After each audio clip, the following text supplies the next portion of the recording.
Hi, everybody. I'm Paul Wilke. And I'm David Oro, and you're listening to The Embargoed, the greatest PR podcast of all time. Damn straight. There's always something to talk about and a point to make. And we're going to do it when we want, and which is usually every other week or so. Whether it's tech, business, sports, music, or your mama, we're going to cover it. And all of it comes from the point of public relations and corporate communications. Today's Thursday, March 2, 2023. How you doing, Paul? I'm good. March. How'd that happen? In California, we finally got a sunny day. It's been a brutal winter for us. There was snow in Disneyland and all kinds of stuff. It's been crazy. So, Paul, I'm excited about it to have our guest this week, and it's something that really hits to this decade, the 2020s. It's been rough for all of us. We started out with a pandemic. There's a war going on, then it caused inflation, and there's business instability all around. And then all the kind of stuff stupid things that companies do, whether it be Norfolk Southern's reaction to their trail derailment, Southwest Airlines not investing in technology and having a full-on Facebook's ongoing struggles. Jeez, guys. Or even if it involves rap stars like Kanye West and Adidas, right? It's just a hot mess. Crisis communications is something that falls into that space. And today we're glad to have our good mutual friend, Brian Baker, on the show. Welcome to the show, Brian. Hey, Brian. Great to be here.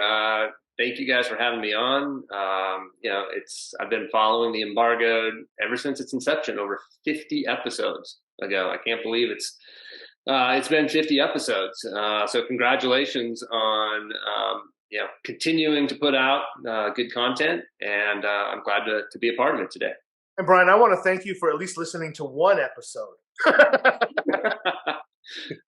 think I listened to the first one. I've seen every single one that's come across, but to be fair, I have not listened to all of them. Brian, to your credit or fault, you actually put us together many moons ago. Yeah, I'm kind of responsible for you guys.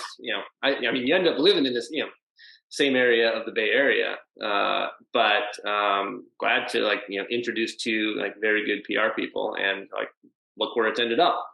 Yeah, it's good, and Brian is the connector, if you will, between me and Paul. And Paul and I used to take a ferry from San Francisco to Vallejo, and Brian was kind enough to say, "Hey, there's this guy that I work with at Visa." And he lived in Asia for a little bit. You lived in Asia. You both take the same boat. You should try to meet up one time. And we did. And I have to admit, I think Paul was in a different headspace. I was trying to be friendly with him, and Paul was not really talking to me. And I was like, okay, Brian, that dude's a little weird. I try to be friends with him, but okay.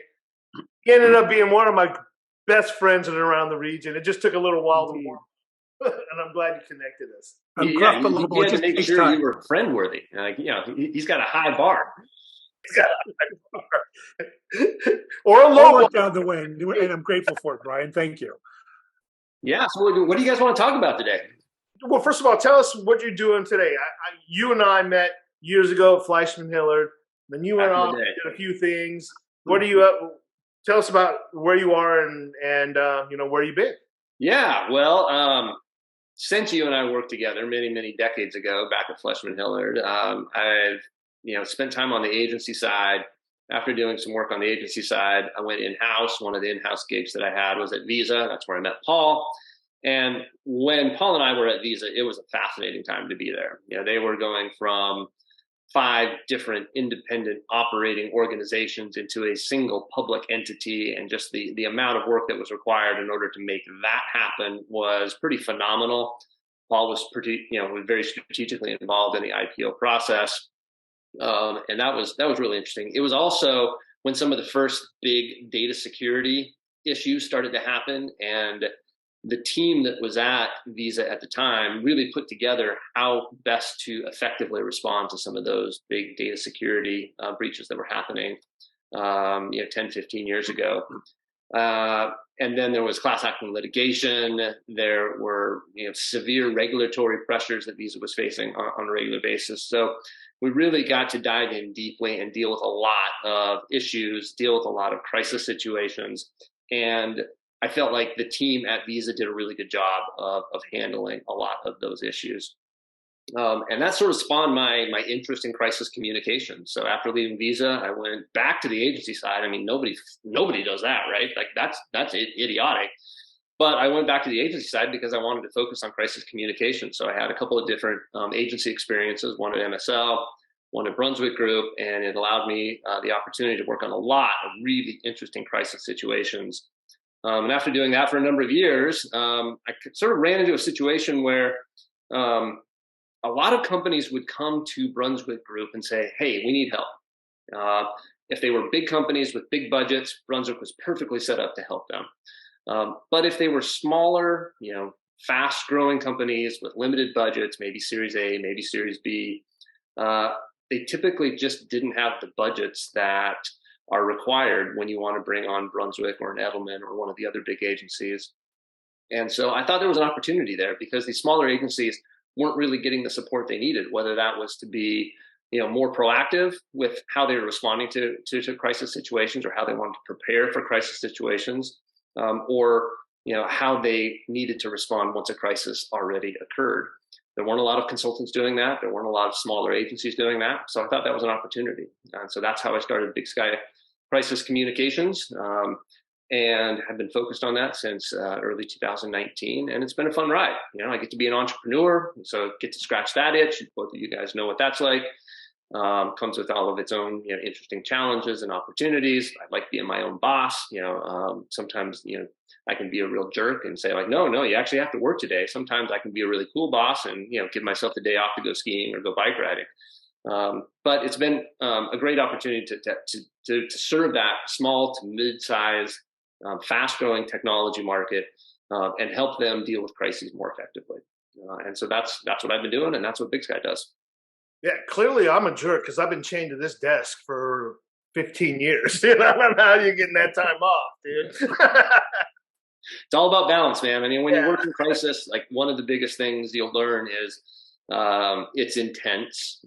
As you guys know, our jobs can be very stressful. PR is always listed as one of the more stressful jobs that's out there.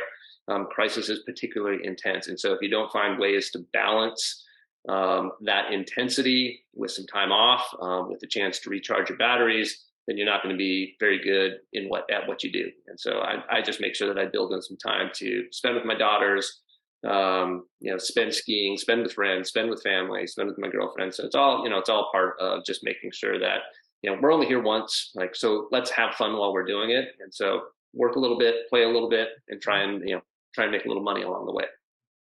I think one of the great things about crisis communications is for us, for PR professionals, it's the great equalizer. It's one of those occasions where you can have clients or you can work at a company where the CMO or the CEO doesn't always value or appreciate or understand PR. But in times of crisis, they're the first ones that knock on the door. Yeah, I think that's a great point. And I think that's one of the things that pulled me toward crisis communications is having a real seat at the table, being in the boardroom, being, in the room with the leadership of a company, and having them really listen, not just listen to your advice, but take your advice. And that's a challenging thing to do in PR. We get paid to consult. Our clients don't always take our advice, but in a crisis situation, they're really looking to the expert in the room to provide some context, to provide some counsel, to be a trusted advisor. And when they take your advice, when they follow crisis communications best practices, it normally ends up making them look better. It makes their company look better. It makes the leadership look better. It makes the board look better. And so I just feel it's really consequential work. And I think it makes the biggest difference in terms of protecting both corporate reputation and corporate valuation. Hey, Brian, I want to get back to the intensity aspect of it. And you talked a little bit about that. And I would think, obviously, any crisis has a period of intensity because you have to deal with it, respond to it, etc. But for you, just what are the intensity channels? Is it the weight of the client requesting something, the speed of which you need to get something out? What are those intense things that you feel on almost every sort of crisis, and how do you get through those? It's all of the above, and I think that's what makes it so challenging, is that you need to get to decisions, and you need to get to decisions quickly. And this is what Larry Kramer talked about when he was on your podcast a few months ago, is those decisions are hard to reach because you're often factoring in multiple different constituencies, multiple different factors. There's always the unknown that happens in a crisis, and reaching that decision is hard to do. And you see that when companies are delayed in making those decisions, whether that's when to communicate, who to communicate to, what they're going to say, who they're going to involve in the decision-making process, it significantly slows down the response time. And the slower you are on your response time, the less effective the communication is going to be. And so, in terms of intensity, there's varying levels of intensity. Sometimes it's, the crisis is not an existential crisis, a bet the company sort of thing where, if you don't get it right, the company is going to go away. But, I worked on a project when I was at Brunswick Group where we were in a war room 18 hours a day for at least the first 2 weeks after the crisis happened, where every single day it felt like the company was going to fold if we didn't get the response right. Fortunately, through a lot of hard work, both by the team that was responding to the crisis, the company, the board of directors, the company got through it. But it was an extraordinarily intense 2 weeks where it was all on all of the time, and it started at 6 a.m. when you started getting calls from reporters. You had to triage all of the different work that needed to get done during the day. You needed to find out when you're going to talk to the board. And that would sort of take the team through the day. And then the very last thing that we would do at 8, 9, 10 o'clock at night was the interim CEO would come into the room and say, okay, what do I need to say to employees? They need some guidance so they know that they can show up at work in the morning and have a pretty clear set of actions to know what they need to do in order to get through the next day. And so we'd sit down there and we'd write a fairly long, 2-3 page employee note at the end of the day that encapsulated everything that happened and everything we needed to do the next day. So it's, in that situation, we were the consultants, but it also felt intensely personal. Everybody who was at the company was in the crisis with us. They wanted the company to succeed. They knew that if the company didn't succeed, they're all going to be looking for jobs. And so not only was it, a big reputational issue, but their livelihoods were at stake. And it just felt, kind of back to Paul's point, that the work was really consequential and ultimately really rewarding. Yeah, I try to explain that to people when you're in a room like that, what it feels like, and you feel the weight, right? Mm-hmm. And particularly if you're in a room and a crisis is happening and there's a lot on the table, whether it be money, whether it be reputation, whether it be a lawsuit or something. And when you say personal, it's true, because you're looking at a CEO, you're looking at the vice president, you're looking at the legal team, you're getting on the phone with a reporter who's going to write a story, and the weight of that can be heavy, really, really heavy. And that's the reason why people pay good bucks for crisis communications. They do, and I think it takes a certain kind of person to be successful at crisis communications. If you're the kind of person who, gets frazzled and starts going in 100 different directions when the intensity ramps up, you're not going to be successful at crisis communications. If you're the kind of person who can bring the pressure level down and remain calm, cool, and collected in a crisis, you're going to be more effective in terms of communication, more effective in terms of decision making, more effective in terms of consensus, and just gathering information and providing good advice. Nobody wants to make the intensity any higher, and so I've always looked at it as my job is to try and bring down that level of intensity, just by simple things like having an agenda for a meeting. You would be surprised at how often you walk into some of these crisis situations and there's not an agenda for like how we're going to get through the meeting. Well, if you follow the agenda and say, all right, here's what we need to get through and deal with it in a really effective way, then decisions get made in a timely manner and you're out of there and you go on to actually do the work. If you just spend all day around a table making, trying to figure out what's going on, nothing gets done. And one of the most important things you can do in a crisis is actually to get stuff done. I think that's part of what happened in the Norfolk Southern disaster is that you had an organization, Norfolk Southern, that was relying on local law enforcement, local first responders to try and respond to it, as they should. But first responders weren't really equipped to respond to it. They thought the Norfolk Southern should be doing something. And so, you had this situation that does impact the health of the individuals in East Palestine.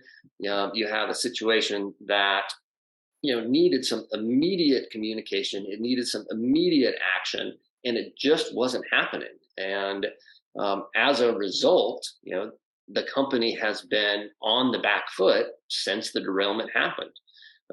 It's cost the company more than $5 billion in market cap. The stock of the price is down significantly. That doesn't even factor in the reputational cost of this disaster. Norfolk Southern is going to be known as the company, that had this toxic spill and this toxic cloud that was detonated above this town that's already disadvantaged. East Palestine, it's overlooked. It's been overlooked for many, many years. Exactly the kind of town and community that J.D. Vance talked about in Hillbilly Elegy, which is, they lost a lot of the manufacturing jobs back in the 70s and 80s. Then they had to deal with the opioid epidemic. They've been overlooked in terms of all sorts of economic development opportunities. And listen, this is not the first derailment in East Palestine. This community has dealt with it in 2011. It dealt with it in 2012. If you go back, even farther than that, there have been multiple derailments in East Palestine and in this kind of general community area. And I think what a lot of people don't realize is dangerous chemicals pass through these small communities all the time. Most communities are not even aware of it. There's over 1,000 derailments every single year in the United States. Big and small railroads know how to deal with these things. They have detailed plans. They have intricate crisis communications plans. They have intricate crisis response plans. They drill these things with local first responders. So the fact that Norfolk Southern didn't get this right, I think is just completely unexcusable because it's, this is something that they need to know how to do, and they just didn't do it well, and they're going to be paying the price for a long time. Yeah, I'd have to double check, but I know, from my experience with container shipping, the government actually mandates, not crisis communications, but disaster drills. Mm-hmm. And I'm sure Norfolk Southern had to go through crisis drills, and whether they involve crisis communications team or not, I mean, that's a big deal. And Norfolk Southern is, for those of us old enough to remember, their name is almost synonymous with disaster. Union Carbide was. Yeah, I mean that's I think is the unfortunate reality for the community of East Palestine is. This didn't have to, maybe the derailment couldn't have been prevented. That's a whole different discussion on regulatory issues and whether they maintain their tracks and whether they, were investing in all of the different sort of safety protocols in order to prevent the derailments. Similar situation happened maybe 10 years ago when a lot of the railroads in the Western United States were transporting crude oil from North Dakota to up to Canada, or there, and there were at least 2 or 3 derailments. One resulted in a massive explosion up in Canada and ended up killing, I think, 12 people in a community up there. And that sparked a whole round of investments in, bolstering the infrastructure and making sure that these companies that were transporting crude oil were doing everything they could to try and protect the communities that were impacted by these shipments. The other interesting aspect of the Norfolk Southern disaster, there's a lot of different aspects, and we could probably talk about this for way longer than we have on this podcast. But so in any kind of a crisis situation, you want to respond as quickly as possible. They didn't do that. It took them several days to actually figure out how to do all the communications, figure out the response protocol, get the EPA involved, get FEMA involved, get local first responders involved. The news, however, the way news works today is the news had pretty much died down around February 12th. The incident happened on February 2nd or 3rd, I believe. The news had pretty much gone down. And then all of a sudden, there was this massive uptick in social media activity. And Norfolk Southern said, this is bots. These are a few activists who are sending out pictures of this, this cloud, this toxic cloud that's burning off this nasty, vinyl chloride stuff. Which, by the way, once that degrades into something called biosphene, it is the same agent that was used in World War I as a choking agent on the battlefields in Europe. I mean, it's nasty, nasty stuff. And so, obviously the railroad knew about this, and people started to find out about it. And once, a few social media personalities started, raising the visibility of this, then Norfolk Southern said, it's the bots. There's a whole bunch of bots from foreign controlled entities that are amplifying this story. And so rather than just taking accountability and saying, hey, listen, we're trying to solve a problem here, they blamed it on the bots. And while there may be some element of truth to that, you can certainly see a significant increase in social media activity after the 12th. Blaming it on the bots is not ever going to get you anywhere in terms of a crisis response. No, not at all. So, Brian, how do you, and then Norfolk Southern thing is that's going to be a case study on how not to do communications. And it was pretty bad. And even then, it's like, if you're going to be applying crisis communications and you've got it settled down, you're still monitoring. You need to be ready to continue that, at least several weeks down the road, because something's going to come up.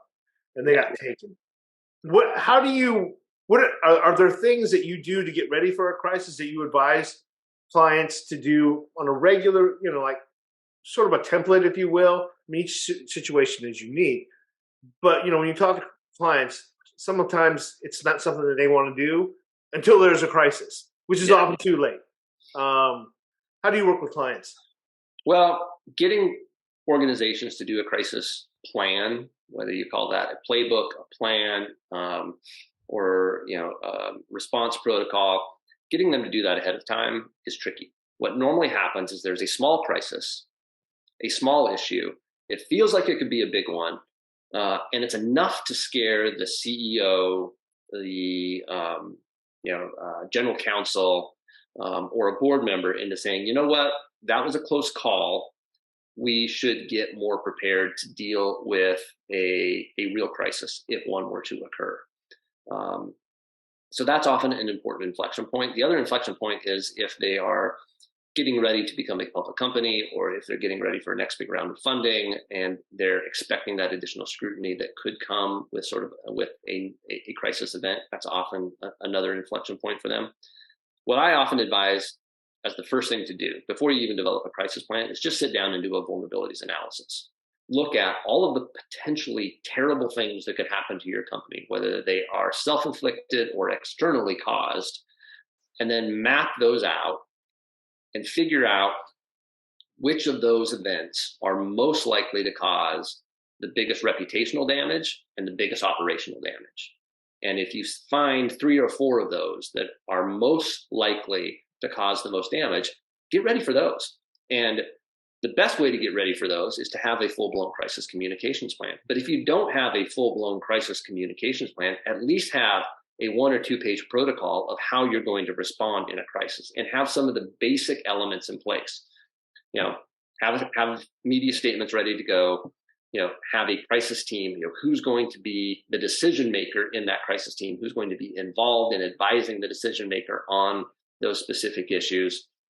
Who are the different audiences that you need to connect with, and need to be advised of what's happening in that situation, and then how do you get to them? I can't tell you the number of times like that we've wanted to get to customers and nobody knows how to effectively email all of the different customers that are customers or clients of a given company. Who owns those relationships? Is it the salesperson? Is it the CRM system? Is it, this, kind of back end weird email management system?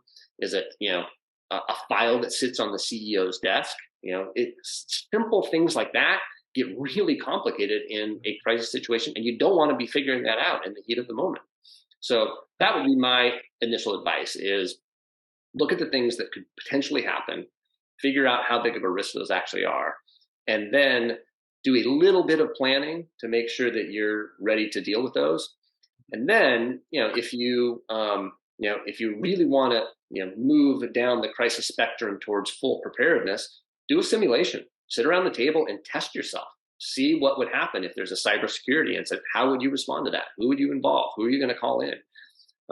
If there's a workplace violence incident, I mean, that's less of an issue today than it was, before the pandemic. But that used to be a real concern for, a certain number of companies.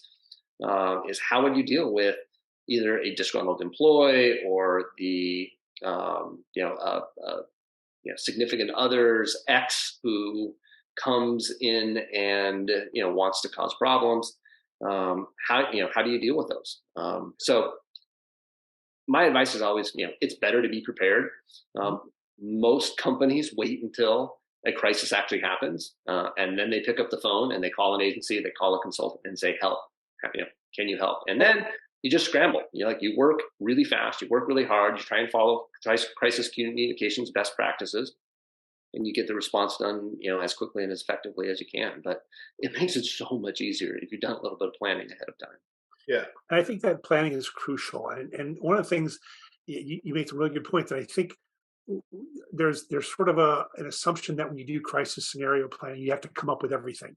You don't, because Murphy's Law will suggest that whatever you don't plan for is what you're going to end up with.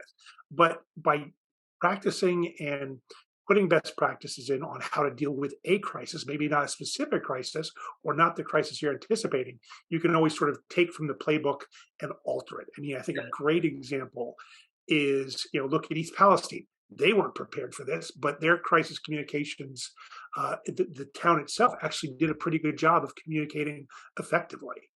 And I think on the other end of the spectrum, I think all three of us remember Y2K. We planned to the nth fucking degree what we needed to do, and nothing happened. We literally had an intern run out to the ATM at midnight to check to see if they were working. So we had all these scenarios in place, and we didn't use them for that, but we used what we learned and what we applied elsewhere down the road. Yeah, it's interesting.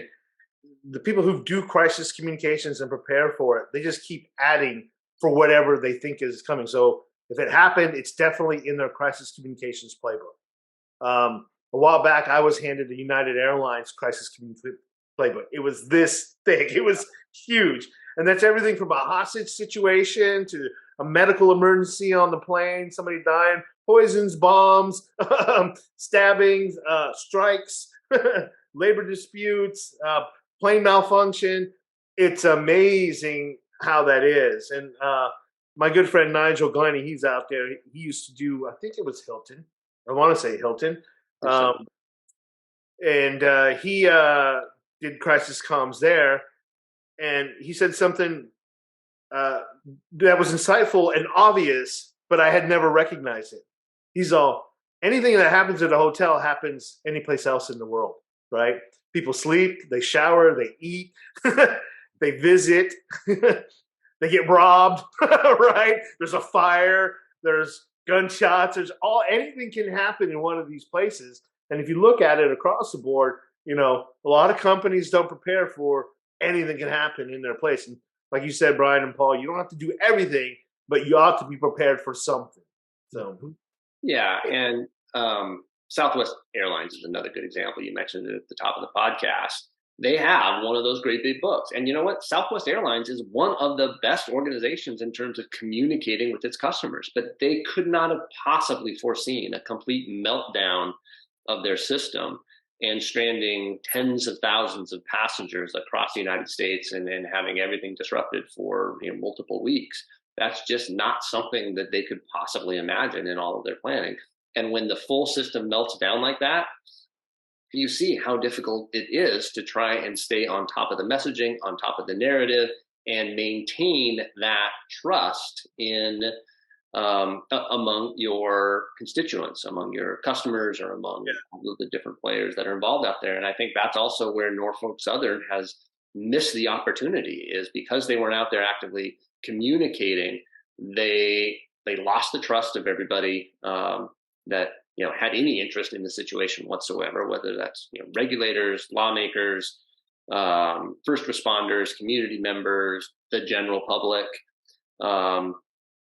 And they're going to be fighting for a long time to try and rebuild that reputation, rebuild that trust. And it remains to be seen whether or not they're even going to be able to do that, right? Regardless of the millions of dollars that they're going to have to put into that reputation rebuild program. And I think that's one of the biggest important, one of the big takeaways for crisis communications is, if you don't get it right, it's going to cost so much more in the long run to try and make up for the mistakes of not doing a little bit of planning ahead of time and not taking the right actions in the heat of the crisis. Well, I can guarantee you right now that every technology vendor is knocking on their door saying you got to invest in some technology to get your systems right. Hey, Brian, we're coming up near the end of our thing here, but I want to get two more spots here. First of all, our good friend Larry Kamer was on the show before you. He does crisis comms. And you mentioned before we were recording that you took away a note that said PR is not ER. And Larry was like, can you talk to us about that and why you think differently from him? Because I think Larry was saying, listen, PR is very important, but you're not an emergency medical doctor, doing EKG on the heart and trying to save a life. Crisis communications and PR is not brain surgery. It's not extraordinarily technical in terms of what you need to do. There is a set of best practices. Act fast, act responsibly, do the right thing, be empathetic, be transparent. If you do those things, if that's the mental model that you have, you're generally going to be okay. Where I differ with Larry a little bit is that, he said PR is not ER. I think in some situations, PR absolutely needs to operate like an emergency room, where you are responsible for providing essential life-saving or if not life-saving, then critical safety information to protect your health. And who else is going to do that? In this situation, it was supposed to fall to first responders. First responders didn't do it. Norfolk Southern didn't do it. And as a result, you've got a whole community that is toxically polluted for a long period of time. And so I would maintain that there are situations in terms of life, death, and safety where communications is one of the most important things to get right and needs to act as a critical emergency function. Yeah. Well, good stuff. Let's have a little bit of fun here. Yes, let's. And I'm going to, actually, it's been pretty fun to talk about everything that we've been talking about. Mm-hmm. But when we started the embargo, we used to do a lot of games. And then it got really hard because we couldn't think of any more games. But one game came through all the time. It's a segment we call Rep, Fire, and Refer. And for you, Brian, I wanted to play this little game. So the whole thing is you have to I'm going to give you 3 names. You have to make a decision on all of them. You're either going to represent them as an agency or a consultant. You're going to fire their asses and get rid of them. Or you're going to refer them to a friend like me and Paul, who may or not take them. So I'm going to give you 3. You ready to go? Yep. Your choices are Fox News, who has been lying through their teeth about the 2020 election, and they've gotten caught with their executives saying that, you know what, this Dominion thing and all these claims about election fraud are not true, but let's broadcast that they are true anyway. The second one is inflation. Inflation. How everybody knows what's going on. Everything's expensive. And the last one has been in the news and a lot of headlines in the last 2 weeks. Chat GPT, right? Or any AI technology that is trying to take over our whole system of living and work. So, Fox News, inflation, Chat GPT. Rep, fire, or refer? Fox, I would fire. Fire those fuckers. All right. They have been more divisive for more reasons than I would care to, elaborate on here. But yeah, fire those fuckers. Inflation, that's a tricky one. So, very, very interesting topic. I'm going to refer that one over to you guys. You're smart. I would love to see how you guys would handle inflation. Chat GPT, that's fascinating. That is game-changing technology. It's going to have a significant impact on business and our lives moving forward. I'm representing that one. There you go.